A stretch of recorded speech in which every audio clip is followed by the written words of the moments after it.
Welcome back, everybody. We are on season 2, episode 16 of Ichabod's House. I'm Andy. I'm here with my lovely sister, Jen. Hello there.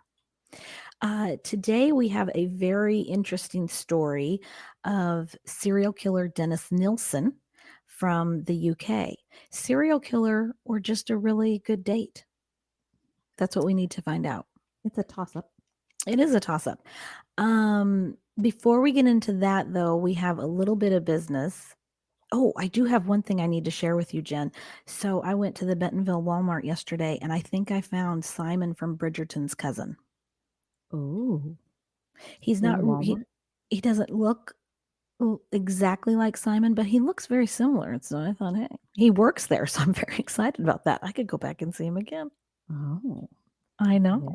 very nice. I didn't really get to check out his backside. But I might have to Uh, follow him around the store next time I'm there. you might need to throw something on the floor and say, "Could you pick that up for me?" Could you do the bend and snap? So, yes, I was very excited about that. I just remembered that. So we have some exciting news or a fun thing for our listeners. Do you want to start that off? Yes, we have some wonderful lion planners to give away, 6-month planners. They're 5x8 size and they're undated, so you can fill them in as you go, use them Hmm. as you see fit. They are super high quality, and we are going to be doing a giveaway where we give away one per episode for the next 5 episodes. So we want to do this giveaway, and we would like you to do a few things in order to be entered for a drawing, a Yes, chance to win, if you will. a chance to win. And these planners are nice. The reason why I like them, I like that they're undated and I Hmm. like the size because I don't carry a very large purse, but it does fit right in my purse. And I Yes. really like that. Yes, I like that they're undated too, because there are some days and some weeks where I don't really need Right. a super planner, but then there's times where my life is super chaos and I know I've got a stretch where I need to write down every little thing. Mm-hmm. Mm-hmm. So they work very well. They're nicely laid out, they're minimalist, they are a great way to get organized. And I have really enjoyed communicating with this company and really like their product. So, Yeah. Yeah. if you It's want really to be good. entered for a chance to win a lion planner, we have some things we'd like for you to do. And Andy's going to go through those with you. Yes. Yay. Okay, so just a few things. We need you to like our page on Facebook, and in the post that we have, we'll have a post talking about the contest. We'll have a link to the Lion Planner company, and we need you to like their page as well. Subscribe to our podcast and give us a 5-star rating wherever you listen to your podcast at. And then you will be entered to win or entered for a chance to win one of these planners. If you want to have more than one entry, we just need you to send us an email telling us about your favorite cryptid or a paranormal story that you have, or Any murders you've committed, any how yes, you anything. lure your victims back to your house, Exactly. and your favorite way to dismember a body. We'll Right. feature those on the air. Yes. Any good cryptid, paranormal story, any odd experience you've had. Yeah. Because Uh, we we we really want to do a listener episode. so And we'd love to get to know you guys better and have this be more interactive. So send us an email with that. Jen, can you tell everybody our email? yes.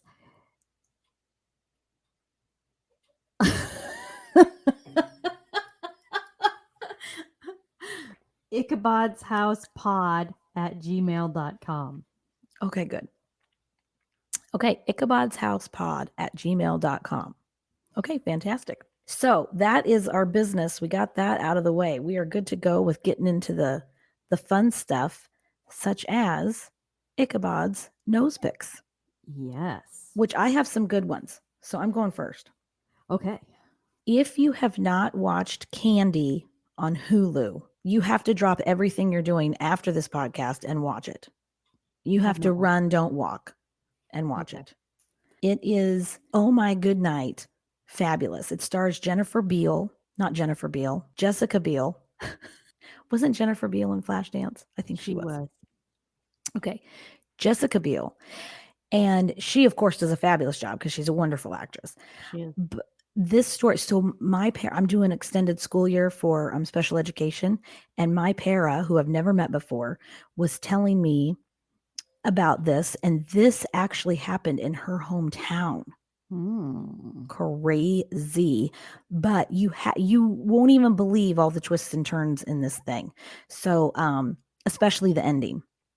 Okay. So you have to watch that. That's Candy on Hulu. And then everybody loves Melissa McCarthy, right? I mean, that's just, if you're alive, you love Melissa McCarthy. Mm-hmm. So her husband, and his name escapes me right now, created a show. They have a new series on Netflix. It's called God's Favorite Idiot. And it's fantastic. He gets struck by lightning and he starts to glow, and I think he's going to I think I've only watched like 3 or 4 episodes, but as it goes on, I think he's supposed to be doing something good for God, but he's kind of clueless, I guess. I don't really know. Okay. Anyway, it's them, and they're absolutely fantastic, and I love it. I love it. I love it. I love it. So, you have to watch that as well. God's Favorite Idiot on Netflix. Hey. Well, we watched The Boy 2, Oh, I watched that too. and it was good. It was not without its charms. Like that. I've also been watching blooper reels on YouTube for It's Always Sunny in Philadelphia. And I don't know if anybody watches that show. It is cringy sometimes because these people are so awful to each other. The blooper reels are hilarious. And I don't know how these guys ever get anything done because they're always making each other laugh so hard. That's awesome. So I highly recommend that or any blooper reels. I've also been rewatching because I can't wait for the next season to come out. The series What We Do in the Shadows because I love me some clueless vampires and they're also sweet and cute and adorable. So, highly recommend that as well. Wait a minute. Is this a cartoon? No. How can vampires be adorable? I've never really heard a vampire described as adorable before, so I'm a little concerned right now. Okay, watch it. It's on Hulu and you will understand And what is it called? What We Do in the Shadows. There's a movie, Taika Waititi and Jermaine Clement did a movie a while back, and we watched that movie and laughed our butts off. It's a mockumentary style movie, and the series is mockumentary as well. It is so well done. It's so sweet in a way, and really funny, tongue in cheek. Okay, So, Adorable Vampires on Hulu. yep, Okay, and we too watched The Boy too, and yeah, I mean, it was good. But I really like Katie Holmes. yeah, she does such a good job in that. She does. I agree. Okay, fantastic. Well, we got that done and done. So now I think we just need to get into it, right? Yep. And as soon as I relocate my script, we will do that. Okay. So today we are going to get into the story of Dennis Nilson. But first, some fun facts. In the United States from 1970 to 2000, there were hundreds of serial killers. And I mean hundreds, Jen. I started counting from a list on Wikipedia and stopped at 300, and I was only up to the M's. Oh my God. Crazy. That is crazy. That's a lot of angst going on. There are a couple of theories as to why this was considered the golden age of serial killers. One is the lead paint theory, which I mean, who didn't eat lead paint? I remember sitting in the garage, can of paint between my knees, spooning that shit up, you know? And I may or may not have microwaved a few animals in my day. I can't remember. There's a lot of No, blackouts I've no experienced. wonder you were so bossy. I was, yeah, yeah, absolutely. Anyway, it's thought that when serial killers were little, they may have ingested an abnormal amount of lead paint, which was prevalent in homes during this time. And maybe that did something to their brains. I know, because, lead paint liked to peel a lot, and everybody liked to put layer after layer of paint on their windowsills. Yes. And, you know, It would get on your just toys and stuff like that. just put that shit in your mouth. And lead also had like a little sweet taste to it, I guess. Oh, So, did it? mhm. Oh, okay. And the second theory is that after World War II, the Korean and Vietnam Wars, there were many traumatized fathers coming home and raising families. I think it's safe to say, though, that it isn't nurture alone that is responsible for serial killer making. It's more likely that it's a combination of environmental surroundings and circumstances, coupled with the right switches in the brain going on or off, that flips the serial killer switch in some people. But what does this have to do with Dennis Nilsen, you ask? Well, Dennis Nilsen was a serial killer who operated between 1978 and 1983 in London, England. Jolly old England. He was not crazy. He did not have an abusive father, but instead had a loving grandfather. Although it should be noted that his father was absent from his life. We aren't sure on the status of the lead paint in his house, probably riddled with it. He probably slept in a paint can. But he did grow up in a small town on the coast of Scotland. That's right, Jen. So we know about the famous serial killers in America, and we hope to bring you more stories of some lesser known American serial killers in the future because there is a plethora. I can't wait. But today we are going to venture across the pond and dive into the Dennis Nilsen murders. And I, for one, would like to discuss why he might have done this. Was it his upbringing? Was it his social environment outside of the home? What was it that made him do this? Yeah, I'm really intrigued by this guy, especially since, like we said, he was a very successful serial killer. Until he wasn't. He was smart. He picked a demographic of society that no one cared about or would miss or believe if they ever told anyone. He hid the bodies very well, but then he moved, and this new home forced him to change his disposal method. And he essentially got caught because he clogged a toilet by flushing bones and skin. But more on that later. I'm just going to start off this episode here with saying, common sense, people. I'm pretty sure you can Google how to dispose of a body. And I realize they probably didn't have that in 1983. But even I know enough that, there are some turds that don't want to go down. We all have husbands, sons, anybody who's ever lived with a brother, classmate. Who's most likely to clog a toilet? It's always going to be a guy because they poop really big. So we've all experienced that clogged toilet. Don't flush a bone down the toilet. If a guy's shit's not going to bend enough to go through the pipes, I'm just saying, your neck skin's not going to do it either. No, you're absolutely correct. I mean, we're laughing about this, but it really is. And he did, and we'll get into his method of disposal in the next episode. But he did attempt to make them smaller. But your skin anyway. Yes, the clogging capabilities are rampant with bone and skin. So, come on. To understand Dennis Nilsen and why he did what he did, we need to understand where and how he grew up. And it is also worth noting here that he didn't just kill and dispose of the bodies right away. This was no Dexter. No. Whereas Dexter was very efficient, tidy, and disposed of the body in the ocean immediately, Dennis liked them to linger for a while, like 8 months. But again, more on that later. Ugh, Dennis. So, Dennis was born, as we said, in Fraserburgh, Scotland. Ugh, Scots. He's a Scottish man. He's no Jamie from Outlander, though. True. He was born on November 23rd, 1945, to parents Betty White and Olav Nilson.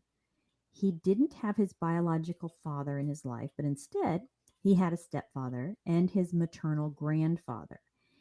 He and his mother had a different relationship than what she had with his siblings. She would cuddle his siblings, but reportedly felt repelled by Dennis when he was very young, so she wouldn't touch him. He learned at a very young age that people were very put off by him. But his maternal grandfather was a different cat altogether. This guy just got his grandson. He was a fisherman in the North Sea and often took Dennis fishing with him, and they'd take long walks on the beach. Um, when he was home. However, he did have to be gone for long stints at sea, and Dennis would miss him terribly when he was gone. This grandfather was the only person that Dennis actually had physical contact with. They would play at the beach and take long walks, his grandfather teaching him about life until he was about 6 years old. And it was then that Dennis Nilson penned these words: "If you like pina coladas and getting caught in the rain, if you're not into yoga, if you have half a brain." Oh, no, wait. That's probably not it because I that don't wasn't. think that's it. Okay. Sadly, in 1951, Nilson's grandfather died. His mother either didn't know how to tell him or didn't think it was that important to let him know his favorite person had died. So she skirted around the issue, telling him that his grandfather wasn't feeling well. When it was time for the funeral, his grandfather's body was laid out in the front of the house. His mother asked if he wanted to see his grandfather, and he was very excited. She neglected, however, to tell him his grandfather had died. What a fucking bitch. What an Yeah. asshole. So, and in those days, it was very common to have the body in the house. Yes. And so she's like, "Oh, you want to see your grandfather?" And he's like, "Yeah." And he walks up to this coffin and he's dead. I mean, I can't even imagine this poor little dude doing that. What a So, yeah, bitch. she walks Dennis over to where his grandfather was lying in a coffin in their house. And he was confused. His mother had just told him that his grandfather went to a better place. That's it. That's all she said. So Dennis, this little guy, is wondering why, if this place was so great, didn't his grandfather take him with him? It has been said that this moment was when Dennis's belief system of what love and death were fused. After this moment, he only loved people that were dead. Jesus. When Dennis was growing up, he knew he was gay and he was very, very ashamed of this. He grew up in a very masculine community. A lot of guys, big, muscular, hairy fishermen who could stitch up their own cuts with a bottle of vodka and some extra fishing line. Men who filled out their Levi's and filled them out well, both in the front and the back. Men who smelled like grocery store aftershave and mint toothpaste. Mmm. Men who had perpetual facial stubble and calloused hands. Men who would protect you from an attacking bear or a flying baseball. Men Jen, who are you about done? men who wear flannel shirts. Now I'm done. All right, we're going to get back to the story now. Sheesh. Whew. Okay, so with all of these masculine men around, it was not very manly if you were a man who was attracted to men. First of all, it was illegal at that time when he was young. And secondly, you wouldn't be exactly the jewel in the family crown if you professed your love to someone of the same sex. Now, we know this is ridiculous, but 70 plus years ago, this was reality. Men and women, boys and girls did not get a coming out party if someone found out they were a homosexual. They got to attend conversion therapy or were kicked out of their house. It was very serious. I know that, I think about that now and it breaks my heart. Oh, yeah. It It's, makes me sick and sad. yeah, Um, I would venture to say that there we all have heterosexuals, homosexuals, trans, whatever. We have those people in our lives who are our right. friends and loved ones, and it makes me really sad to think of these people that I love and care about ever being put where they would be afraid of being disowned or ostracized. And I I know know. even in our lifetime when we were kids, Yes. it It's would have been really hard for any of our classmates in a small town in Nebraska to come out as gay. Uh, a terrifying thing, oh, and it makes me really sad to think about that.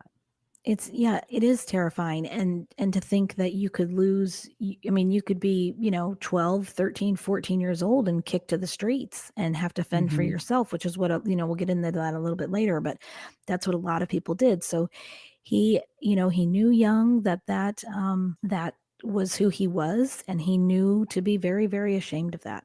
Makes me really sad. Yeah. Well, he did the only thing he could given that time and place. He did what a lot of men in his shoes did, the manliest thing they could think of doing so as to not draw attention to their real selves. He joined the motherfucking army. In 1961, Dennis was 15 years old and decided he had to get the hell out of his little town on the sea. He was in the Argyll and Sutherland Highlanders units. It was here where Dennis would learn the skills to perfect his serial killing disposing techniques. Yes, that's right, Jen. He was an army butcher. Well, he was a cook, but he learned how to butcher and dismember carcasses of animals because I would assume back then, it's not like the army now where everything comes prepackaged. I would assume that they had a lot of dismembering to do. He also had a very disturbing hobby, photography. Photography, in and of itself, isn't creepy. However, he would ask fellow soldiers to play dead. He wanted them to pose in scenes as if they were just killed in battle or died of natural causes. It didn't matter. He just kept the camera clicking. By December of 1972, after 11 years in the army, he left. He decided to join the Metropolitan Police in London as a constable. Crikey, I'm a constable. Because a constable in Arkansas differs from a constable in London, England. Here's a definition. According to Google, a constable in London, England is paid and is the first rank, one rank below a sergeant, and 5 ranks below chief superintendent in all police forces in the United Kingdom. Within the British police, all police officers are sworn in as and hold the basic powers of a constable. Yes. So, for 11 years, he protected and served his country in the army. And then, starting in 1972, he became an entry level police officer. Now, this only lasted a year before he joined the civil service and settled in the north part of London. Now, we need to describe North London in 1973. It was a lot like Vegas. Flashy neon signs advertising everything from movies to, well, those kinds of movies. And there were people, all kinds of people, accepting people. Cool. Well, David met someone there, a very special someone, and he had a loving relationship for 18 months. It took 18 months for David Galligan to realize what a narcissist Dennis was and leave him. So Dennis turned to other accepting people in London, rent boys. This term was originated by Great Britain, Ireland, and New Zealand and referred to a male who was both young and working class and did that kind of work. Middle class and upper class males would have been called escorts, and other older males would have been called hustlers.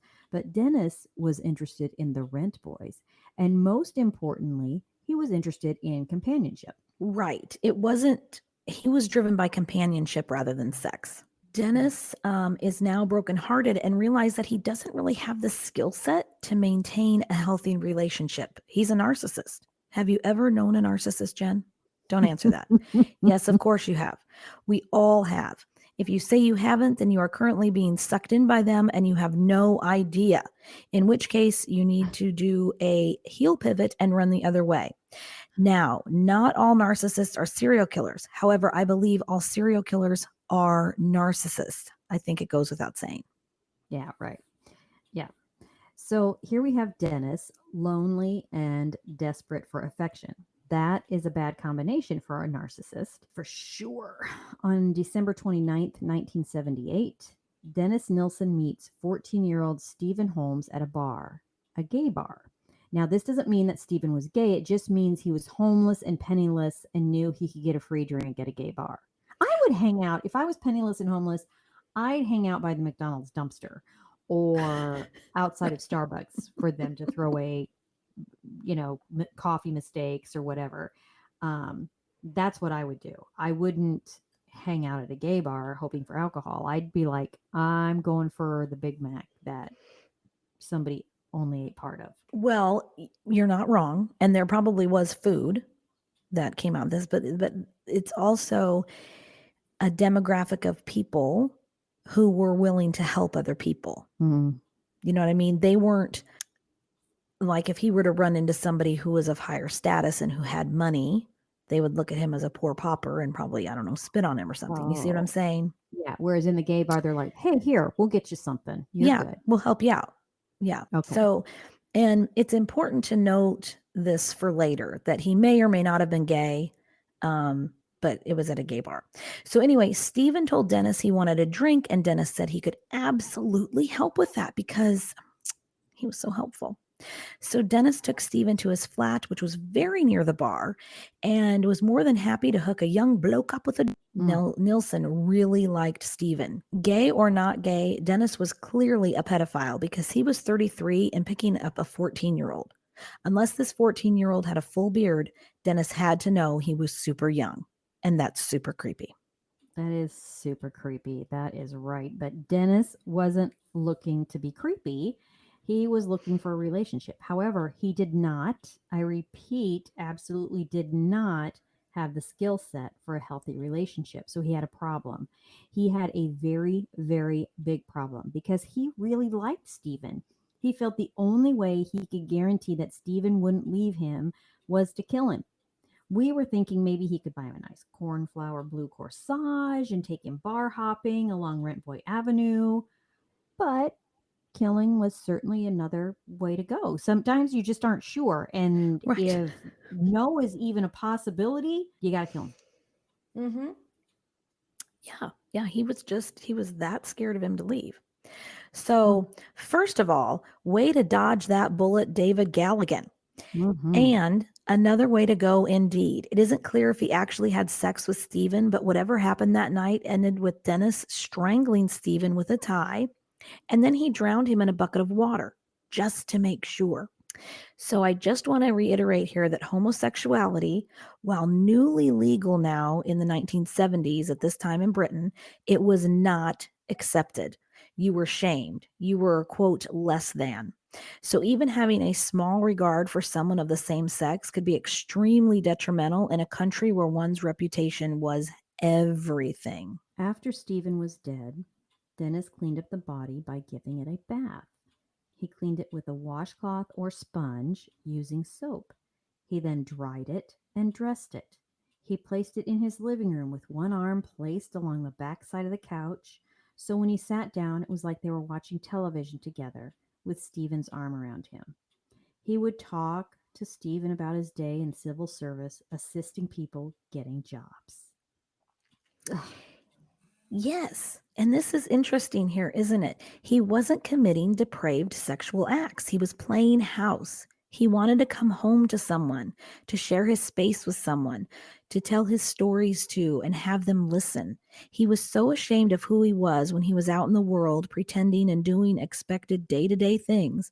But when he came home, he could be in a loving relationship with a corpse because the corpse couldn't talk back or leave. It was perfect. Until it wasn't.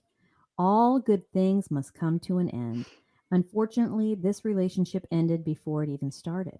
What with one of the participants being dead and all. That's sometimes what it happens.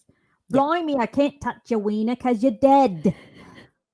Well, I could touch it, but it might break off. It fell off. It fell off. Guess it's I time got, to flush I it got down me the ween, toilet. Eh? I got me What? wiener and your wiener in my hand. I could use it to store my tea. I Your wiener's a little gamey. All right. After some time, it's unclear how long, Stephen started to get a bit cold and clammy, and Dennis thought it was time to dispose of the body. Probably when the wiener fell off. Probably. But he didn't want to get rid of him altogether. No, he still didn't want to be alone, Jen. But how could he keep Stephen nearby without keeping Stephen nearby? I Mm. mean, what a dilemma. He then looked down at his feet and the floorboards underneath. Eureka! He came up with a brilliant idea.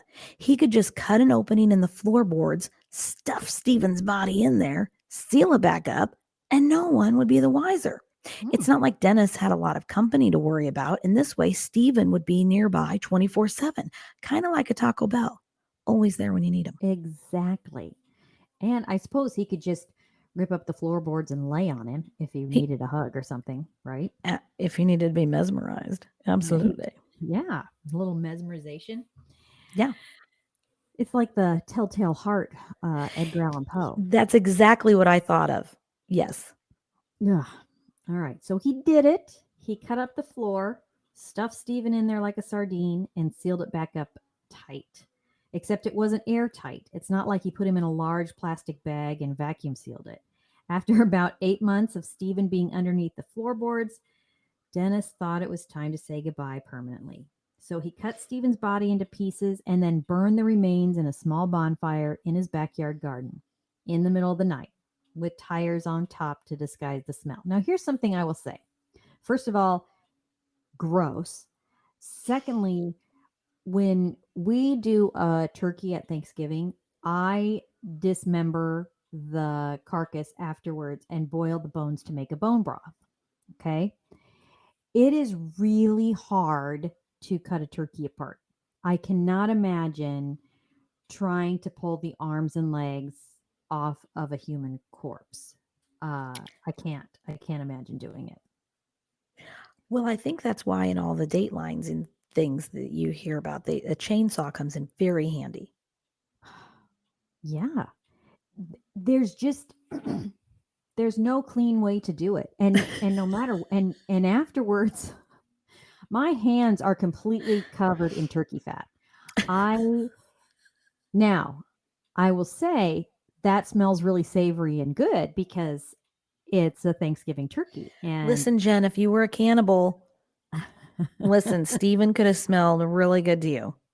but I think that I'm if just saying. you had to, I don't think here's the thing. Here's another thing. I also have cut up a human body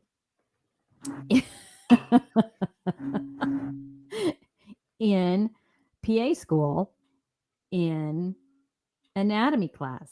I would spend 5 hours a day So she dissecting this says. body. So she says, people. And So she I says. will tell you, even with formaldehyde, it stinks.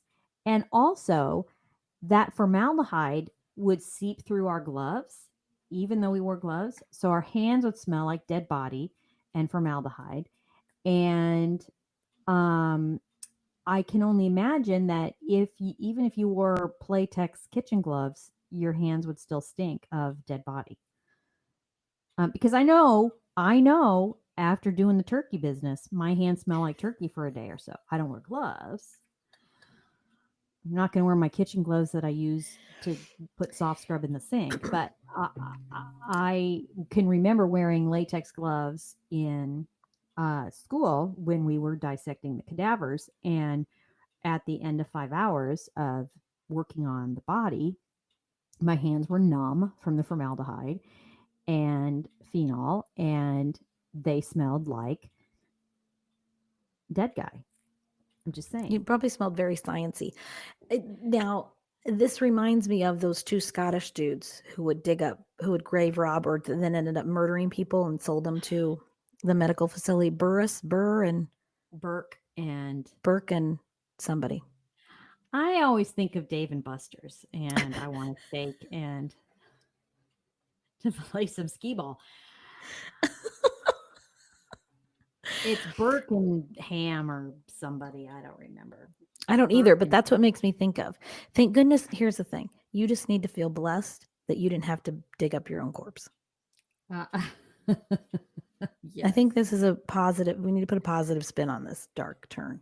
Yeah. Yes. And I also want to say, in all seriousness, people who have donated their body to science to help people like myself go into the medical profession, thank you very much. And I mean, certainly no disrespect by implying that it was difficult to dismember you. In Seriously, thank fact, it's you. a compliment because it just means that you had strong skin and bones and you were Exactly. difficult to rip apart. But And I that means that you were somewhat healthy. and to all the relatives who donate their loved one for that purpose, and to all the people who donate themselves, their when they're done using it, thank you very much. Um, I will point out that this is willingly done. They're already dead before we start working on them. It's not a Dennis Nilson situation. Exactly. Exactly. Okay. So here's Dennis. He's in the backyard. He's got the pieces. He's putting them on a small bonfire and then he puts, tires on top. And I don't know if you've ever smelled rubber burning. I have. It does Every not time I smell drive. good. So listen here, Grandma. You're not that fast. Although you do run a red light every now and then. So it's like there's nothing to see here, nothing going on here you need to know about. Doesn't everyone bonfire in the middle of the night? It's the very highbrow thing to do, especially with tires on top. Ooh, that smell. Can't you smell that smell? It's a little Leonard Skinner for you. First thing in the morning. I used to play that song when I was a DJ. Yeah. So probably pretty darn I find it funny because he's trying to not call attention to himself by calling even more attention to himself, Crikey, Dennis. Your yard smells like burned rubber. Who you got on the Barbie over there, Dennis? I can't even do a British accent today. My husband's got the fucking weed eater going outside my windows. Do you hear it? Mm-mm. You don't hear it? No. Okay, good. I hear it. I love him, but come the fuck on, Chris. Come the fuck on. All right. So let's fast forward to December 3rd, 1979. I was in 4th grade. You were in 2nd grade. Mm-hmm. This is almost an entire year after the murder of Stephen Holmes. And here Dennis meets Canadian tourist Kenneth Ockendon. Sorry, eh? Eh then, eh? Eh then. You got a boat? Your grandfather riding a boat then, eh? This was a 23-year-old who was touring England while visiting relatives, and he met Dennis Nilsen at a pub on the West End of London. Well, it so happens, Jen, that for all his faults, Nilson was a thoughtful guy. Again, he was so nice to little Stephen and helped him out. And after learning that Kenneth was a tourist, he offered to show him the sights of London. That's how nice he was. They spent the whole day together, taking in the sights and drinking.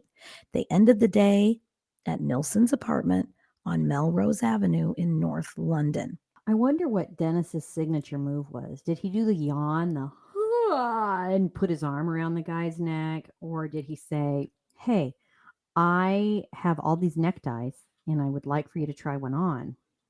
I'm just going to put this around your neck right here and cinch it up good. Or did he say, I think he was a moment to moment, in the moment kind of guy. I don't think he had a really, he just, his main thing was to get him back to his apartment. And then, you know what? Let's just see where the night takes us, dude. Yeah. Let's let the chips fall where they may, shall we? All right. So Dennis was really excited because he got to show off his record collection. Oh my God. I got the new LP from KTEL Records. It is Anne Murray, and she's singing Tennessee Waltz, and it's so good. And then she sings Snowbird, and then I have some Olivia Newton-John too. And it's so funny that this is where your mind goes for 1970s music, because that's where it was in Nebraska, in the United States. In London, it was more like the Sex Pistols. It was probably like some David Bowie. It was more like that's what he was into. No, so, yeah. I feel like Dennis Nilsen would have been an Anne Murray fan.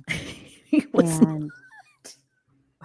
he was like that Barry Manilow. I write the songs that make the whole world sing. I was thinking of the Anne Murray song, Could I Have This Dance? Yes.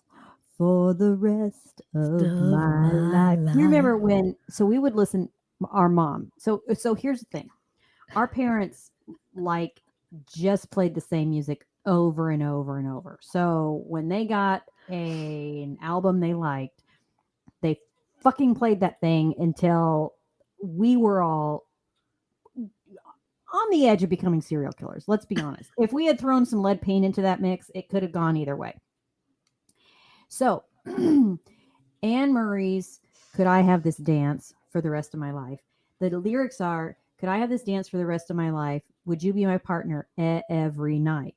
And Kathy, our older sister, used to say, it's could you be my partner in bed every night? And that's where I got that, because I hear that every time and I know it's not right, but I'm thinking, how did I know that? Right. But she tried to get us so that we would sing it that way in front of our parents because you're cleaning on Saturday morning, which we all were, not like we should have been. Thanks, mom and dad. Um, okay, I'm just gonna rant here for a second. We Okay, would get up rant at away. we would get up at 7 on a Saturday Saturday morning, mornings. and we would watch fucking Super Friends because that was the earliest cartoon that was on. Couldn't watch Bugs Bunny by the time we got done cleaning house because as soon as they woke up, it was all like, we need to clean up this house. It was all hands And on deck. so then by the time we were done cleaning, what was on? Tarzan. Stupid ass cartoon. Seriously. Unk Yes. Mongani. Unk Tontor. Seriously. I don't need that shit in my life. At any rate, back to Anne Marie. I digress. Kathy tried to get Andy and I to sing "Would You Be My Partner" in bed every night so that we would sing that in front of mom and dad. And that would have been get your mouth washed out with soap kind of thing had we done that. Well, now we did sing all of the words to Grease Lightning, and they said the shit word in there. And they also said it'll make you cream, which I didn't understand until I was probably 20. Had no idea what that meant. And then I remember one time I was in my early 20s and I remember singing that song and I thought, oh, we sang this in front of mom and dad. We sang all the words in front of mom and dad. And they never corrected us. Yeah, they didn't. I always pictured a girl sitting with a tub of Cool Whip on her lap, getting to eat that. And I thought, well, she's pretty lucky. I don't think I thought anything about it. But the shit, I thought, as long as it's in a song, I can swear. Yes. I know it was a beautiful thing. Yes. Well, okay. We were, yeah. We what put our Barbies in bed together too. There was question of burning bodies. Dad always threatened to burn our Barbies, because they often ended up in bed with Ken. Ken wasn't anatomically correct. I don't see what the big deal was. At any rate, okay. Back I just remember I told on you because you put Barbie and Ken in bed together and they were naked, and I was like, "That's not right." So I'm very sorry that I told on you. Song said to do. They were playing Anne Murray. They fell onto the bed.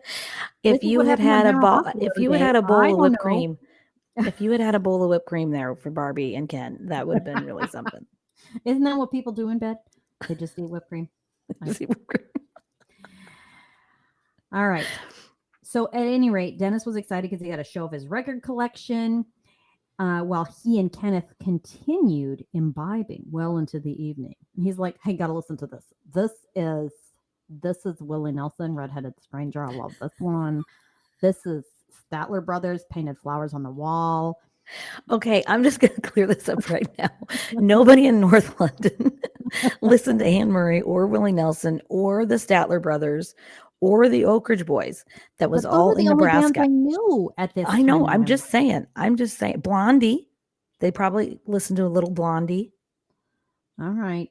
I'm just saying. You're cracking me up over here because I'm just imagining all the neon lights and strip clubs and condom sales going on to Anne Murray playing in the background. That's exactly. My heart's on fire for Elvira. Yeah. Okay. So when they listened to the records, they wore headphones to really feel the music. It was groovy, man. It was, Jen, until it wasn't. Unfortunately for Kenneth, Dennis really, really liked him and he didn't want him to leave. And we all know what that means now. So what does a guy do? He strangled him with his headphones cord. As if that wasn't a dramatic enough end to a delightful sightseeing day, Dennis cleaned Kenneth's dead body and then shared a bed with it overnight. Okay, I want to point out too, they probably did listen to Anne Murray because she was Canadian or is Canadian. She's probably still alive. She probably still is. Okay, well that is very plausible then. You're right.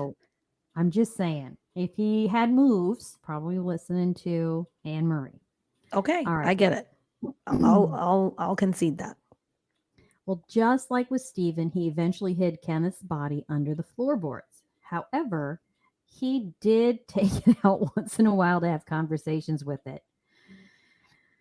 Is it just me, or is this a real life Edgar Allan Poe poem like we were talking about earlier? And yes, it clearly is. Anyway, thankfully, yet unfortunately, Kenneth was one of the few victims of Dennis to be reported as a missing person. Yeah, so let's just take a beat and discuss that for a moment. In the beginning, we said that Dennis picked a demographic that no one would believe if they had told or miss if they were gone. And for the most part, that was true. However, he made a mistake with Kenneth. Kenneth had a loving family who was very determined to find him. In our research, we did not find any statements as to whether Kenneth was gay or not. This is important because the young gay guys that he was picking up were the dredges of society and had been banished from their families and living on the street doing anything they could to survive. Yeah, but not Kenneth. He was just an Anne Murray fan, living the high life, traveling abroad, visiting family, and he was clearly comfortable saying yes to whatever came his way. However, if the police did not know he was gay, would they be looking in the right place for him? Yeah. The Okay. next victim was Martin Duffy. He was killed about 5 months later on May 17th, 1980. Martin was 16 years old and homeless. I think it is safe to say that Duffy was more than likely a gay teen who was turned out by his family, which forced him to live on the streets. He was propositioned by Dennis to stay the night at his house. Jesus. After some imbibing and some Marvin Gaye, Martin Duffy was killed by strangulation, followed by drowning in the kitchen sink. Dennis then bathed his body. He propped Martin up in the living room and placed his body in a relaxed, ready for conversation pose. Like, hey, sup, let's tell me about your day, Dennis.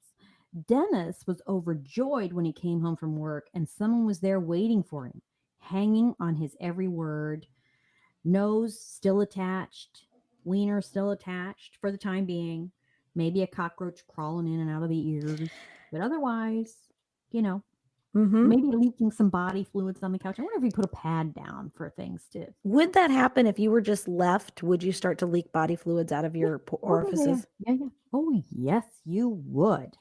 Anything that's in there is going to come out. And then the body starts to rot. It's called liquefaction. Everything just turns to a big stinky puddle. I cannot imagine the stench. Yeah. Cannot Yeah, imagine. for sure. Ooh. Well, 2 days later, Martin's moist, decomposing body was placed beneath the floorboards in Nilson's home. Nilson didn't waste much time, however, getting to his next victim. It was only 3 months before he needed a fix.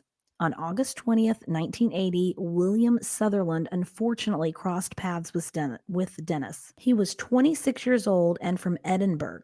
Sutherland worked sometimes as a male prostitute and met Nilson in a pub in Piccadilly Circus. He then agreed to go home with him. Nilson couldn't remember exactly how he had killed young Sutherland, only that it was through strangulation. He performed the same routine as with the others: the bathing, the dressing, the sitting up for casual conversation. Nilson's fifth victim was a man with rough hands, thought to be an Irish laborer. He wore an old suit and jacket. It was estimated he was between the ages of 27 and 30 years old. He met this victim in the Cricklewood Arms in late 1980. A second unidentified victim was killed in October 1980. This sixth victim was described as a slender male prostitute. He said he was between the ages of 20 and 30 and of either Filipino or Mexican descent. Nilson met him in the Salisbury Arms. So Salisbury Arms and Cricklewood Arms must be names of bars, I would assume. Another unidentified victim was killed in November 1980. He was described as an English vagrant in his 20s. Nilson found him sleeping in a doorway at the top of Charing Cross Road. Nilson killed him at his Melrose Avenue flat and stated that he believed this victim's life had been one of long suffering. Oh, so he's doing him a favor. Yes. Yes. Well, he's a giver, Jen. He is a giver. He hooks you up with a drink if you need one. He takes you on sightseeing tours if you need that. He's a giver. He ends your life if you're suffering, clearly, you know. So the next unidentified man was killed somewhere between November and December 1980. He was described as being a long haired hippie between the ages of 25 and 30. Nilson met him in the West End after the pubs had closed. This victim's body was put underneath the floorboards of the flat until Nilson removed it, cut it into 3 pieces, and then put it back under the floorboards. Sweet Jesus. In November 1980, a man named Douglas Stewart escaped Dennis's clutches. He said he woke up in Nilson's flat to find that his ankles were bound. He was sitting in a chair while Nilson was on top of him, strangling him. It isn't clear how, but the 29-year-old was able to finally overpower him and managed to escape. Yeah, I think I would have bound his hands, not his ankles. Yeah. I don't know. You see, he's smart until he's not, you know? Yeah. What a moron. Yeah. So Douglas ran to a telephone booth, called the police, and told them what had happened. When the officers arrived at the apartment to question Nilson, he explained it away as a lover's quarrel. Well, once the super homophobic police knew they were dealing with homosexuals, they lost all interest and did nothing to help. In January of 1981, Nilson killed an 18-year-old blue-eyed Scot who wore a green tracksuit top and trainers. He met him in the Golden Lion pub in Soho in early January 1981. The Scot was murdered after taking part in a drinking contest with Nilson at his Melrose Avenue flat. So there's a lot of killing by strangulation and living room conversations with a corpse. That could be the title of a TV show, I think. Strangulation and living room conversations with a corpse. God. I think you're right.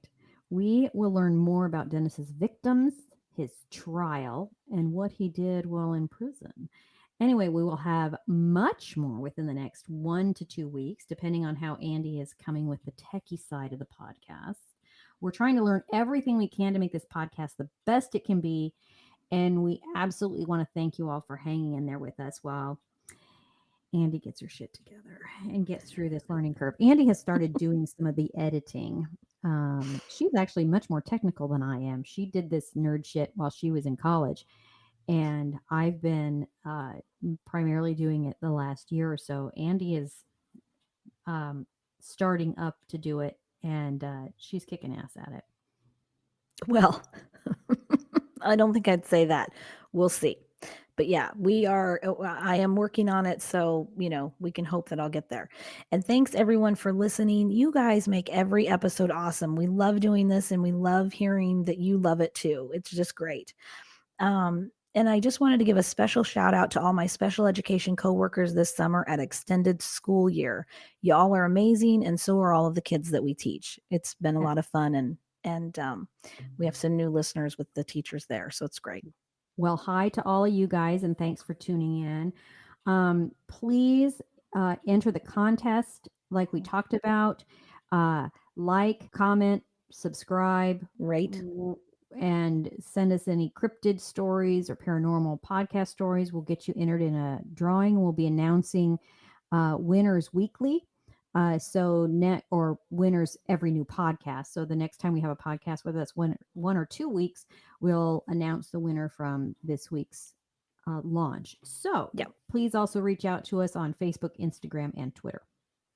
And you can also email us at Ichabod's House. Is it podcast or pod? Ichabod's House Pod?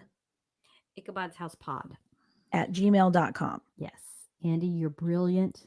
You got that email address correct. You make me say amazing things. I do. And when I write the script, I really like to put in a lot of compliments from you to me. I know you do. Mm-hmm.